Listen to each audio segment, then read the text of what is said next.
And we're starting today with some truly heartbreaking news as WWE superstar Bray Wyatt has died at the age of 36. On Twitter, WWE CCO Paul Triple H Levesque confirmed the shocking news, saying he had been informed of Bray's passing by Bray's father, Mike IRS Rotunda. Triple H wrote, "Just received a call from WWE Hall of Famer Mike Rotunda, who informed us of the tragic news that our WWE family member for life, Wyndham Rotunda, also known as Bray Wyatt, unexpectedly passed earlier today.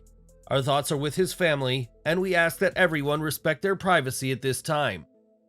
Wyatt, real name Wyndham Lawrence Rotunda, was born in 1987 and became a two-time Universal Champion, one-time WWE Champion, and one-time SmackDown Tag Team Champion. Wyatt had been seen in a fan video just a couple of weeks back and seemed happy as he fulfilled a fan's request for an autograph, and this news has rocked the wrestling community. Sean Ross Sapp took to Twitter with the permission of the Rotunda family to disclose that Wyatt had a battle with COVID that exacerbated a heart issue. Sapp added that while there was a lot of positive progress and a return to TV seemed likely, it was a heart attack suffered today that ended his life. The wrestling world wasted no time in giving their tributes to Wyatt, with The Rock stating that he is heartbroken over the news, especially as it comes so soon after the passing of Terry Funk. William Regal was devastated to learn of Bray's passing and offered his condolences to the Rotunda family, while NXT's Dijak described Wyatt as a lovely man to be around who loved his family. Rhea Ripley said that she is simply lost for words, while Big E recalled Wyatt taking the New Day star under his wing when he first got signed with WWE in 2009. Big E added that he is praying for Bray's family, including JoJo Offerman, who he got engaged to last year, and their two children, a son born in 2019 and their daughter born the next year. Alexa Bliss, who worked with Wyatt for some time prior to his WWE release in 2021, said she is extremely heartbroken to lose an amazing human and shared a backstage photo of herself and Bray. Several promotions have also paid tribute to Wyatt, with WWE putting out a special tribute to the man on Peacock and AEW releasing their own tribute to the late superstar. As for what's next, PW Insider reports that WWE intends to take care of the Rotunda family, saying that any money raised from Wyatt merch will go to his family. This is a highly honorable move from WWE and allows fans to help support the Rotunda family in this sad time, while also getting some merchandise of the incredibly talented performer. PW Insider added that for fans wanting to support JoJo, their kids, and the other members of his family, this is the first official way to do so, implying there may be others down the line. On Twitter, BWE reported that things are feeling very tough right now, as Wyatt's death has rocked the company, and that all meetings are off until further notice. The proven WWE Insider added that all plans at this time have been scrapped, and said that everything is being focused on Bray right now, and also sent his best to JoJo. It was back in Extreme Rules 2022 that Wyatt returned to WWE to a massive ovation, and his return also marked the debut of Uncle Howdy, believed to be played by his brother Bo Dallas. Wyatt had been gearing up for a WrestleMania program with Bobby Lashley before he was taken off of TV due to the illness that would ultimately claim his life. This is a truly shocking and awful story, and we expect there will be more coming out in the coming days, but until then, we offer our condolences to the Rotunda family and those who knew Bray best. Within a matter of weeks, Edge's contract with WWE will expire, and at this time, there is a growing belief that the Rated R superstar will be leaving the company. This week, it was reported that Edge recently presented WWE with what he wants as part of a new deal, requests that the company turned down, but the former world champion is refuting these reports. Sharing a video online, Edge said he woke up to a ton of phone calls asking him about his WWE future, as well as the report of him making demands. Edge said that he never made any crazy contract requests, adding that no matter what happens next, that there are no hard feelings between himself and WWE. Speaking about rumors of a retirement, Edge said that it'll be a very tough decision, and tougher than his retirement in 2011 when he had no choice in the matter. Edge added that his match with Sheamus was the most special night of his career, and is fine with the prospect of last week's SmackDown being the home of his final ever match. There are still weeks to go before Edge's contract expires, so a new deal could be reached in that time. And do you want him to stay in WWE or go to AEW? Let us know in the comments. Now next month, the deal between WWE and Endeavor is expected to be finalized, as Vince McMahon's promotion and the UFC will soon be merged into one company. The new company, TKO Group Holdings, will feature a board of directors from both WWE and Endeavor, but Triple H won't have a seat at the table. Triple H has spent years as part of WWE's board, so for him to not be on the next board is a huge change of direction, but the game isn't too concerned about that right now. During the Click This podcast, Kevin Nash said the attitude he gets from his friend is that Triple H just wants this merger to be complete and isn't upset about being snubbed. Nash added that Triple H is just happy to do his job as head of talent and head of creative, and the two briefly talked recently about the success of SummerSlam 2023.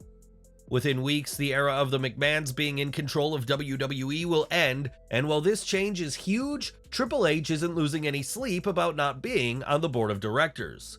The only thing we know for certain about TKO Group Holdings is that it will be a monumental change to how WWE has done business, and that has left some fearing for the future. Earlier this week, it was reported that there is a sense of doom among those internally within WWE, with some employees already dusting off their resumes and applying for new work. The belief is that unless you're directly linked to talent or with production, you could soon find a pink slip in your hand, but there's now been an update about this situation. Sources who spoke to Ringside News said that the sense of doom reports are somewhat exaggerated, but that there are some who are preparing for a worst-case situation. Nick Khan has said that he expects to make at least $50 million in aggressive cuts following the merger with UFC, but has said that what fans see on screen won't be affected by these changes. Ultimately, mergers typically come with firings, and this situation is unlikely to be any different, as WWE will be a very different company to be working for in just a few months' time. Next month, WWE will host its Superstar Spectacle in India, the first event in the subcontinent in 6 years. The show will feature some of the top names in WWE, with John Cena having already been announced for the event, and fans in India will be able to see some homegrown superstars. According to Sportskeeda, Jinder Mahal has confirmed that Indus Sher won't just be competing at Superstar Spectacle, but they'll be challenging for the undisputed tag team titles on the show. It was during this week's Raw that Kevin Owens returned to TV after a rib injury had sidelined him for weeks, an injury that meant the tag team titles weren't defended at SummerSlam. As for Indus Sher, they've been missing from Raw since the June 19th episode over 2 months ago, but did compete on WWE Main Event earlier this month. WWE wants to make a huge impression with the Superstar Spectacle, and could that mean that Indus Sher will dethrone Owens and Sami Zayn? Sound off in the comments below. This weekend, AEW World Champion MJF will put his title on the line against Adam Cole, but the two will also be challenging for the ROH World Tag Team Championships on the 0 Hour pre-show. MJF is clearly the top star of AEW, and with good reason, and now the champ has scored himself another film role. In a press release, Warner Bros. Discovery Home Entertainment disclosed that MJF will lend his voice for the upcoming Justice League x RWBY Superheroes and Huntsmen Part 2 animated film. There's no word on what role from either the world of DC Comics or the popular Rooster Teeth created anime MJF will be playing, but this is another major film role for the world champion. Fans won't have to wait long to hear MJF's performance, as the film, a sequel to the first Justice League RWBY crossover, will release digitally on October 17th and in physical copies on the 31st. In addition to this film, MJF will be part of A24's much-anticipated The Iron Claw, based off of the Von Erich family, as Hollywood very much has its eyes on the reigning AEW World Champion. Whether you like him or not, Hulk Hogan will go down in history as one of the most significant wrestlers, if not the most significant of all time, with his charisma helping change the industry. Despite being a multi-time champion though, Hogan has often embellished his career, making up fake stories to seem even greater, many of which are easily disproven. Now the Hulkster is back at it again, as during a sit-down with Muscle and Fitness, Hogan had a lot to say, and only a small portion of which was anything close to the truth. In the interview, Hogan added to his already dubious story from SummerSlam 1992, where he claimed he was able to secure tickets for a Make-A-Wish family before he competed in Wembley.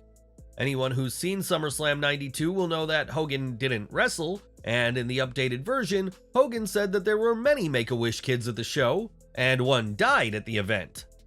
This kid wouldn't die until Hogan was able to say his goodbyes with a hug and a kiss to his forehead, and it was Hulk himself that scored the family ringside seats, at least according to Hogan. After learning of the kid's passing at SummerSlam, Hogan and Jimmy Hart teamed with Simon Cowell to help make the wrestling album and would donate the money from the record to the family. It's quite a nice story, and we do mean story, as Hogan didn't compete at SummerSlam 1992, and there's never been any reports of a child dying at the event, and the wrestling album supposedly made in memory of this youngster was released 7 years earlier in 1985.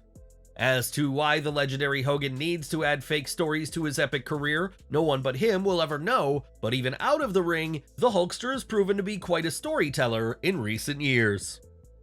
Since leaving WWE in 2016, Ryback Reeves has seemingly gone out of his way to burn every bridge he's had in wrestling, especially any he may still have had with WWE. In 2013, Ryback was aligned on screen with Paul Heyman, who many consider one of the greatest managers alive, but this week, the big guy took aim at his former associate. Ryback, who has an entire self-help book chapter about how wrong bullying is, took to social media to mock Heyman, saying he is disgusted by Paul's appearance and called him a piece of Ryback said he'd love to do nothing all day like Heyman apparently does, and claimed that Brock Lesnar feeds the legendary manager entire pizzas in another crass and inflammatory remark. While Paul Heyman will be looking ahead to WrestleMania 40 and his continued efforts with Roman Reigns, Ryback will continue to film himself eating food in his car, but that won't cause the former superstar to reflect on which of them is actually a success.